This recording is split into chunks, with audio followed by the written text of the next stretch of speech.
Benign prostatic hyperplasia is very common amongst men over the age of 50 and, if left untreated, may lead to irreversible bladder damage. The most common surgical treatment can involve some unpleasant side effects and longer recovery periods, which could make men more reluctant to seek medical help. Teleflex, the manufacturer of the UroLift System, provides a minimally invasive alternative treatment where patients may experience rapid symptom relief and recovery.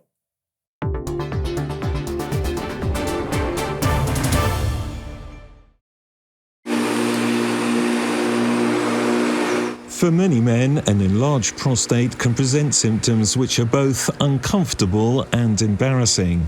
And for Gary Keane, these first started 10 years ago with an unexpected and urgent need to urinate. You're looking for excuses all the time to use the bathroom. And then when you go on long journeys, if you're going on an aeroplane, going in the car for a long time, you're thinking to yourself, am I going to be able to make it? Everybody says, oh, what's the matter with him? Oh, he's got a weak bladder, he's just getting old, sort of thing. And it becomes a bit of a joke with some people, but it becomes embarrassing for the person themselves. Benign prostatic hyperplasia, or BPH, is, as its name suggests, benign and unrelated to prostate cancer. But more than 40% of men in their 50s and more than 70% of men in their 60s are affected by it. So what causes BPH?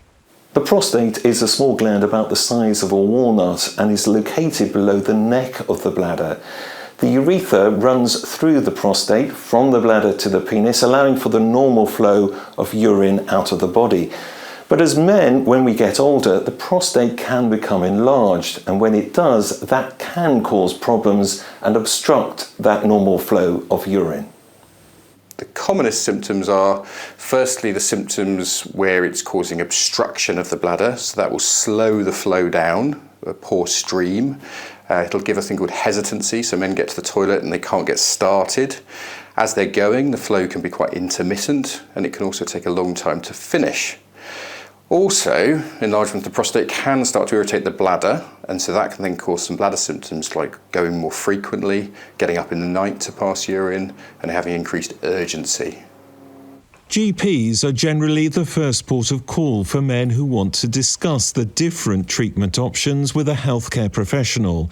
These can include what's known as watchful waiting, with simple lifestyle changes, a range of medications and surgical procedures.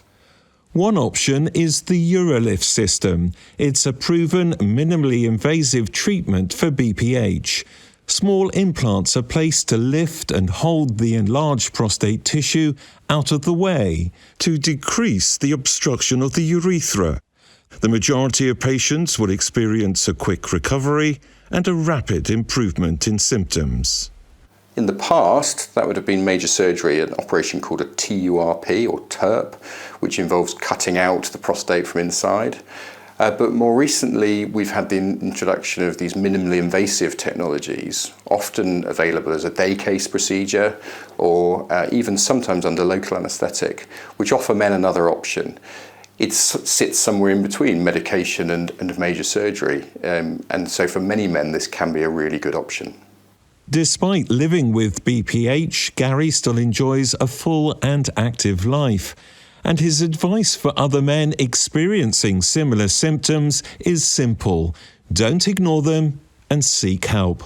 Get a consultation with your local doctor. Tell him exactly what's going on. Don't try and beat around the bush, and get checked out just in case. Hopefully everything is always going to be good, but there's so many alternatives now that are available for this sort of condition. It's definitely worth going to see the doctor and break that taboo. I'm used to talking to men about these problems. It doesn't embarrass me one bit, and I would much prefer men to come and tell me openly and honestly what's going on, because then we can try and help them. I think the worst thing is if men are so embarrassed that they don't really reveal the impact the symptoms are having on them. It makes it so much harder to help. So I just really encourage men, don't be embarrassed, just come and talk to us. It's normal.